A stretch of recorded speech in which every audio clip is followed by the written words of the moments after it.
All right, so we've got a bit of an unconventional one, but if you're from the Carolinas, you know that this is not something that is out of the ordinary. Regalo coming in with one of the only Lucases still remaining in the meta, as it were, against ERA, the Steve here. So this is going to be kind of interesting, but I can tell Regalo is one of those players that does not waste any time, starts going for the big haymakers, and tries to find as much leverage from these ranged options as possible. The movement is always so slick.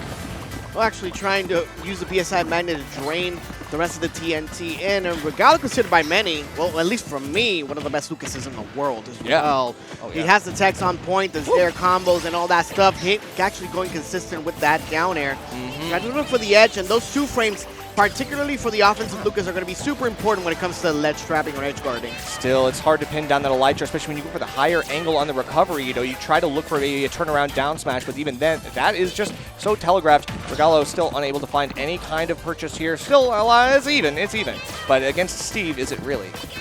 Yeah, actually trying to go through the boxes that actually going to get placed, the blocks on the side of Steve. When this game's going to be Alex actually trying to go in. The Amble is not going to connect. Just one hit of the Nair. One of the problems with Lucas in this game in particular is that the Nairs are not hitting as consistently as you would want them to be. And actually eating away at the shield from Lucas was the Anvil.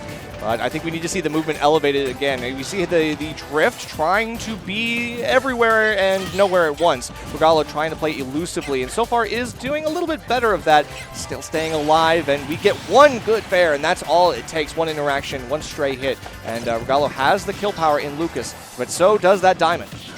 Doing such a good job as well, just trying to survive and not get hit by those strays. Pretty much the defense, if you're going to get hit by something, make sure it doesn't KO you. That's exactly what Regalo has been doing up until now. Ambil hitting him once again. We do have a couple of medals still available in Alex's arsenal. So a couple of cards and anvils still available in case they may need them. Regalo already doing a lot of that quick multi-hit on shield, trying to force down that shield strength and also maybe potentially get a poke. Obviously, ERA has been very, very good at avoiding that thing. The shield discipline is winning out in a lot of these situations, but the lead is starting to form for Regalo. Doing a really good job at it as well. What? Actually hitting him! The Reflector. Reflector on the forward smash. You see it from Ness, but Lucas's is very sneaky as well, Nerf. It's faster than the Reflector that Ness actually has the forward smash, and it's a great tool like we just saw it right then and there. So huge, especially for a Steve who sometimes may end up anviling out of disadvantage. It might be a habit, might be a muscle memory thing, but you've got to nip that in the bud right now because Regalo is putting that on notice right now. He's trying to get rid of those blocks as soon as possible as well, maintaining a distance with the Zair, but the minecart is going to be enough to seal the deal.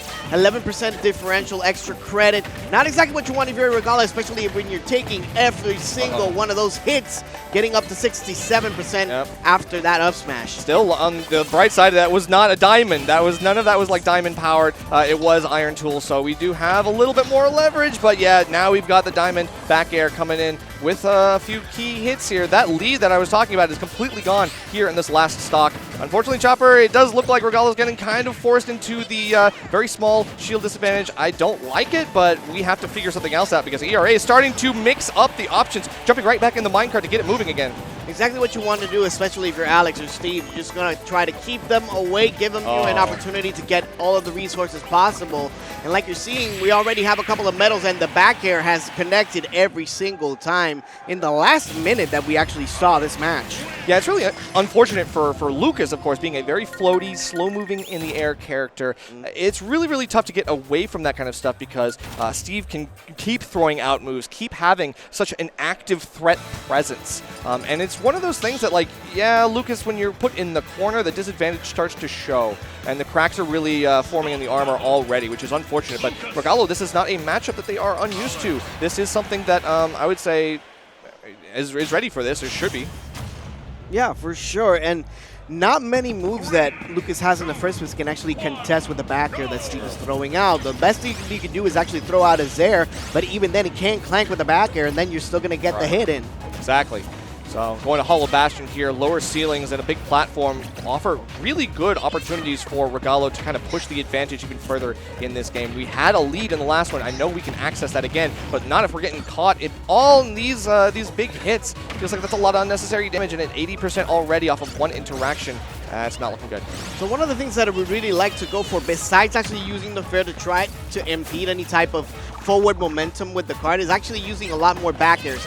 The arch actually going over Lucas's actually protects some of the hurt box when the card actually goes in. So it's a lot better for them defensively to try to impede that with the back air instead of the forward air. That could be a little inconsistent. Yeah, you're right. I mean, we all know disjoints can really be the bane of Minecart's existence, so that is one of those really nice opportunities. We're seeing a lot of Nair, though, because we know that that is a fast and multi-hit option. It is a full surrounding move as well, so it's easy for you to get in close and try to find your ins. These range projectile options are not going to be enough by themselves. Barely getting that 2-frame, but PK Fire sealing the deal. Pretty much never connected with that one except for that time, so it was fully freshed just to get that KO. Yeah. That's going to be important because we do see a lot of those constant same hits to try to keep those stale and know that you can get some reliable enough damage. This one block down smash stuff is really interesting from ERA. Had gotten some leverage off of it in the previous game, and now we finally see the pop out of the minecart at just the wrong, most inopportune time. And a lot of medals as well on the arsenal of Alex, so get off me tools out the wazoo, just trying to get those minecarts. Already using one, but instead the anvil is also available to them. One of the most difficult parts in the matchup overall, Nerf, is definitely trying to deal with the resources that Alex has at their disposal. Yeah, and we have a lot of iron, a lot of stone. These are really big, strong blocks that we're able to build if we want to start building some walls. Obviously, one PK Fire is not going to be enough, and that's why ERA is able to continually press back towards the wall just to try to get as many of those resources as possible. This is the danger of taking Steve to Hollow Bastion, but we got to see where the leverage comes in. We get one down there, but we cannot find any more hit confirms. The conversions just are not there right now for Regalo. Yeah, the consistencies on the Nairs from Lucas have been very detrimental to the character overall. That's why we don't see that many representatives, but Regalo is actually trying to make it work as much as possible. And while the differential is over about 150%, they seem to be comfortable, but they cannot get overconfident, especially with Alex at the helm. ERA losing that stock. One whiffed grab is all it takes, and Regalo does not waste any time. I appreciate that there is a strong whiff punish on that one because you cannot let ERA feel confident going for that grab consistently when there wasn't a chance of being caught. Yeah, this is exactly what you want if you're definitely Regalo. Just keep putting on the pressure. Only 2 resources left. The fire snipe, not quite going to be able to do it yet, but PK Freeze, he has no cards left to be able to charge up. No other resources available. This is exactly what you want if you're Regalo. Yeah, and of course, not actually having a single hit is a multi-hit. Goes straight through the fade back fair, and that's going to be Regalo taking the game. Now we've got a real set on our hands here, Chopper. You give Lucas an inch, he's going to take a mile, and we just saw that again. When you put up that pressure, Alex did not have any type of resources. There's not going to be any type of anvils, no minecarts to be able to get out of the way. Exactly what you need for one of the most aggressive and the best Lucases in the world. Yeah, it's interesting because, we saw a lot of times where ERA was just able to find a high Elytra recovery. That high angle did mix up Regalo's edge guard long enough. You have to pick one option, and unfortunately, if you're not getting the read, there's like a 60% chance that you just don't get with the right option that you need. So, unfortunately, this time, Regalo was not going to let ERA slip by unnoticed.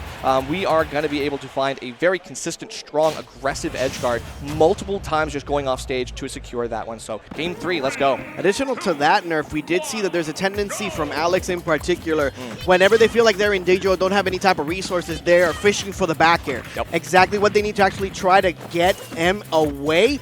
But those last few times actually missed, and Regalo took the opportunity to actually punish it. You know it. Okay, but Nair fair. Good bread and butter starting to start already for Regalo. Going to take a little bit of a early lead. Very gentle one at that, but hey, I mean, even the run-up on you options that ERA had been relying on, like dash attack, have not found any leverage here. They are not being able to use it as effectively as they had before. No spike off that, but we are going to go for a second one no matter what, and we're not done yet. We're going to get a little damage off that. I'll take that. I'll take that. Okay, and what I really like about Regalo right now is the fact that he's not playing in the mid-range where Steve is. He's actually playing a lot more in the long range, using a lot more Zair, using a lot more PK Fire. And then when he sees an opening or an opportunity, that's where he starts actually coming in. That's true.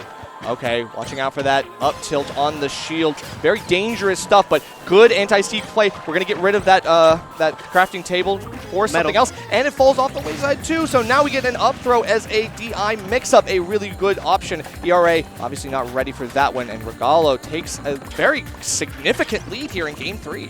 Paying a lot more attention to the resources that they have at their disposal as well, Nerf. Actually getting a couple of combinations that time. Forward smash not quite going to do it. Ample and down smash hitting with the second.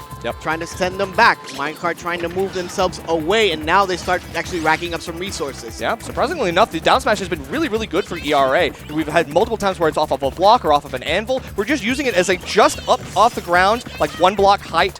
It's really nice. But unfortunately, you know, this is where the PK free stuff can really come into, because that keeps Alex on notice, does not allow that that endless crafting or that endless mining to happen. So trying to move themselves away that time. Use a nair to try to get him away. Barely missing on that down smash.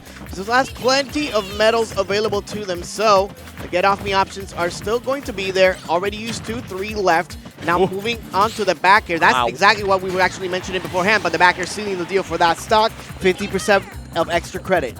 Even after getting it parried, is still going to keep throwing that out because why? It works. And we are seeing why. But hey, good little combo into the up air. Not something you expect the noggin coming in to do a little bit more work for Regalo. Off that block, yeah, very nice mix-ups here, but Regalo is still not wasting. Oh, okay. We almost had the ability to pick that right back up, but no, caught in the minecart. That's just the backup plan.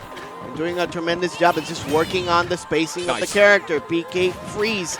Just sending him away and trying to not get those details. It hasn't been an opportunity for ERA to actually continuously try to, you know, scoop up the materials as much. That was so smart to look for the up air out of the inevitable bounce. Didn't think that ERA was going to tech that and called it outright, but just missed the execution. Still staying alive here. Pre-100. Did not want to die from that one this early.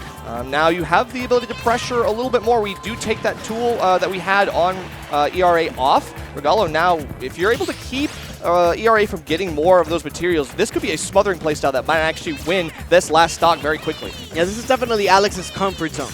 If you're going to actually try to get him with a stray hit, it gives him plenty of opportunities to look up the materials and just, you know, trying to get them together, just sealing it with the back air. 21% of differential.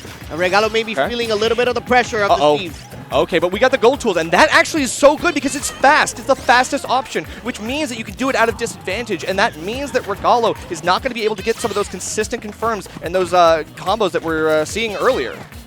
Okay, trying to go for those IDJs there as well. And the spacing has been pretty much immaculate all game long. 82% already, but now we're seeing the combination that you mentioned. Nerf. How much damage? 58. Okay, that's not too bad. Got to reset here. Got to not let up on the gas. Got to do something here. A lot of up air, but none of them are really going to find anything. ERA behind 2 blocks, and Regalo quickly breaking those down, but we have diamond tools. You do not want to get too close for comfort. We saw what happened when ERA throws out one of those clutch back airs to catch that jump. Man, constantly playing in the inside of the box as well. If he doesn't get those stray hits, he's not getting anything out of there. Fair. Sending him on to the right side, using the minecart to actually throw on the stage. Barely missing actually the punish and trying to go for a confirm after that. So close. Fire, no medals left, Nerf. No medals left, and has to go for the stone blocks off stage. Can't really do too much. Crafting table is gone. Not that it really matters, but 145. All this rage could be really dangerous because you still got the diamond tools. Sending him right onto the side, back air. Barely the shot that time. Amble not quite going to be enough. Now diamond and gold still available to them, but the crafting box is actually right in the middle of the stage. Yeah, not good, but this could be up throw. No, it's not. It's actually going to be back throw, but that doesn't get the kill. Okay, what's the type of hit that Regalo's going to need, especially for that? The delay was actually really good for ERA. And the down smash seals the deal, and the pop goes in display. ERA takes Regalo's present to go. Oh my god, insane pop-off from ERA, and we've got a secured win. Unfortunately for Regalo, it was yet another jump call-out. This time getting caught by the down smash of all things. That's so horrible. I need to see the replay because, I mean, that could be frames of difference, to be quite honest. Oh, that's okay. That's okay. Doesn't even matter. We're gonna pretend like you all saw it and you all know exactly what happened. But yeah, the jump instantly caught by the down smash. What an unfortunate way for Regalo to fall here, especially against NC's old enemy, Steve. And he wasn't connected with that particular down smash all set long. They had a couple of opportunities to do so, but it never connected until ledge, yeah. Then when they needed it most. Yeah, and when it comes down to the most tense ending of a Game 3 set like that, I mean, yeah, that's crazy. Especially with the comeback. Like, the whole game was Regalo's to lose, essentially, and then eventually it comes back. And yeah, what a crazy way for the Alex to continue their run here in this Arcadian. So. Yeah, definitely the run was there for sure. The formula was there.